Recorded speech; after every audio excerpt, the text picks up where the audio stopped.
以後吃完的橙子皮不要再扔掉了。据說用橙子皮也能自制润唇膏，到底是真的假的呢？今天我們就来驗證一下吧。大家好，我是鹏鹏。現在家裡面的橙子又熟了，又可以美美的吃上一段时间。而每次吃完的橙子皮都會直接扔掉，其實真的很浪費。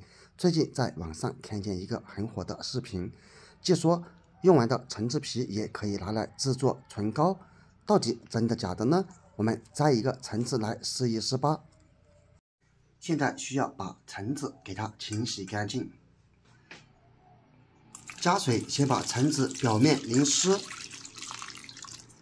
現在的朋友都知道，橙子都是科技与狠活，而還好這個橙子是自家種的，不用擔心。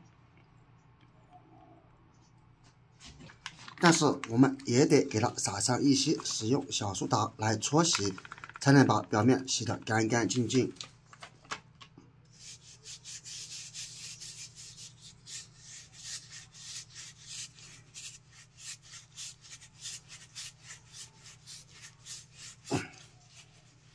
因为即便是自家種的橙子，也難免上面會有螞蟻啊、蟲子之類的在表面爬來爬去，因此一定要給它洗得乾乾淨淨。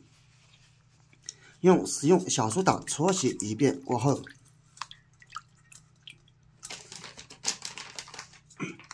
建議再撒上一點食鹽搓洗一遍，因為食鹽同時具有殺毒、消菌與清潔的作用。用這種方法洗出來，橙子皮才會變得特別的乾淨。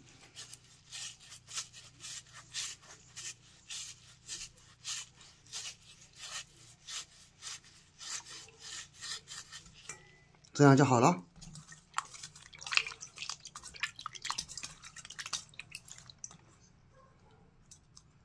最後沖一沖。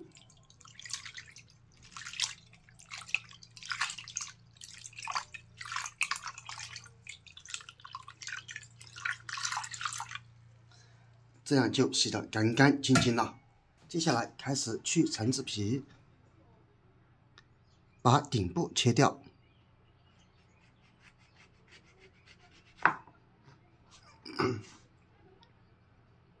然後打上刀花，刀花打小一點，方便於後面的操作。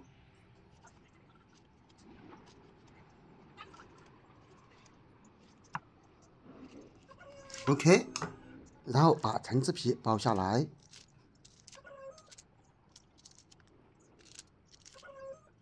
這裡建議把橙子皮全部給它撕下來，撕成小塊，最後將裡面這一層白色的給它刮掉，這樣可以去除橙子皮的苦味。這裡我們來介紹一下橙子皮的主要成分吧。它含有揮發性精油、陳皮苷、果膠、胡蘿蔔素以及多種成分組成，直到把每一塊橙子皮裡面的這一層白膜給它削掉即可。接下來開始剪，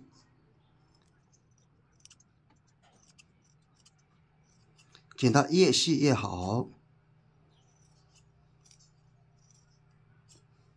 然後再把它剪成顆粒。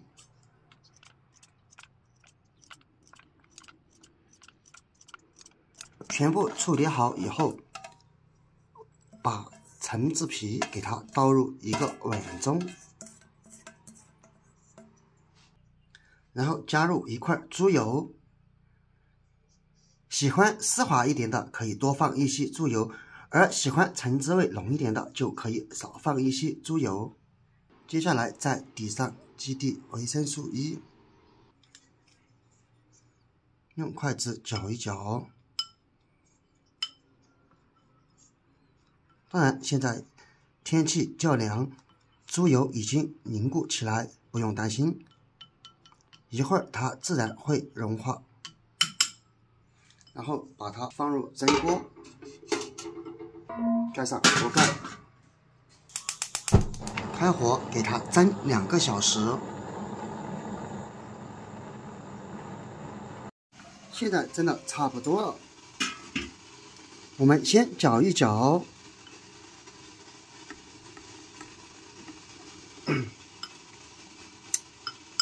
感覺油還不夠，少了一點，再加上一塊豬油吧。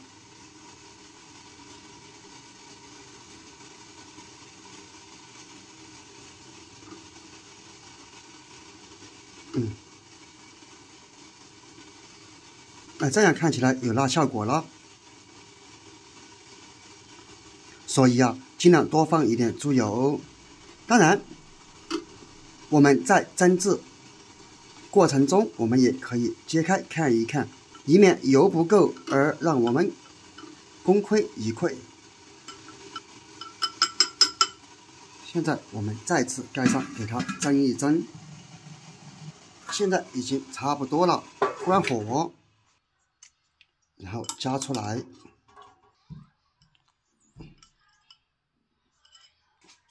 然後稍微放涼，可以看見上面油滋滋的，沒錯，已經達到了我們想象中的效果。最後我們只需要用勺子給它盛出。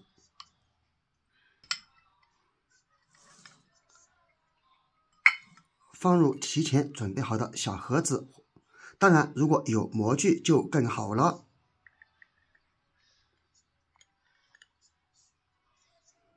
哎呀，這樣來裝，以免滴落。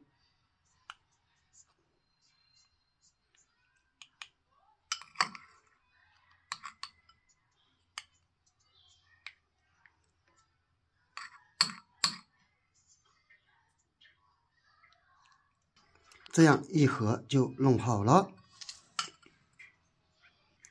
擰上蓋子，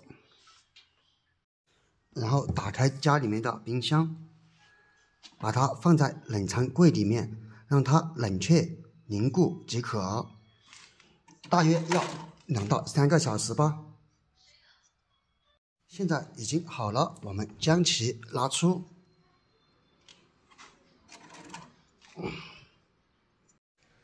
我們來看一看現在效果怎麼樣了。擰開，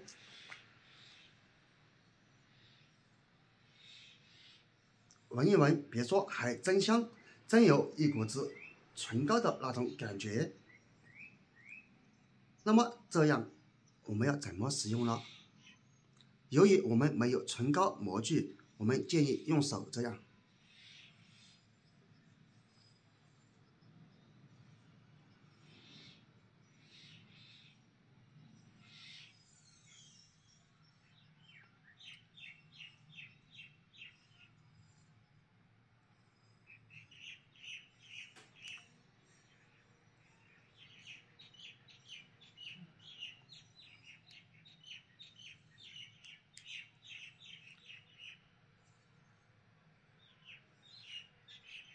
看一看，和塗抹之前，別說真有一股子唇膏的感覺。